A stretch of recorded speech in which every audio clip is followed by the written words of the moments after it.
വീരകാളി. വീരപാൽ കുളക്കരയിൽ വീരപാൽ പട്ടരുടെ പൊന്മകളായി ഉത്ഭവിച്ചു. മൂവാണ്ടിൽ മുടിപൊലിച്ചു, അയ്യാണ്ടിൽ കൈയെഴുതി, May വളർന്നു, ചന്തം തികഞ്ഞു. ഒരു 10-12 പ്രായത്തിൽ കുച്ചിൽ കെട്ടി മെയ് തിരണ്ടു. 4-ാം ദിനം നൽമാറ്റുടുത്ത് പാൽക്കുളം പൊക്കി. കുളി കഴിക്കവേ വീരകാളിക്ക് നീറ്റിൽ ഒരു നിഴൽ തോന്നി.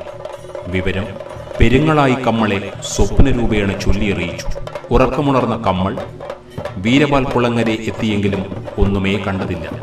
പെരുങ്ങളായി കമ്മൾക്ക് കുളിക്കും കുറിക്കും പിഴപറ്റി. മാത്രമോ കമ്മളുടെ അനുചരവൃന്ദം കൊണ്ടുവന്ന പള്ളിയന്തോളവും പിടിച്ചുവന്ന മകുടക്കുടയും എടുത്താൽ പൊങ്ങിയിലത്രേ. പന്തികേട് തോന്നിയ കമ്മൾ തൊഴുതു പ്രാർത്ഥിച്ചു.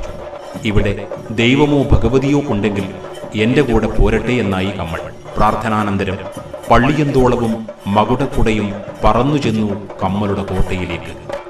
വീരകാളിയുടെ കൂടെ ഭദ്രകാളി, പുതിയ ഭഗവതി, പാടാർകുളങ്ങര വീരൻ എന്നിവരുമുണ്ടായിരുന്നുവെന്നും അങ്ങനെ പെരുങ്ങളായി കമ്മളുടെ പടിഞ്ഞാറ്റയിൽ ഈ ദൈവങ്ങൾ ഉപവിഷ്ടരായി അനുഗ്രഹം ചൊരിഞ്ഞുവെന്നും ഐതിഹ്യം.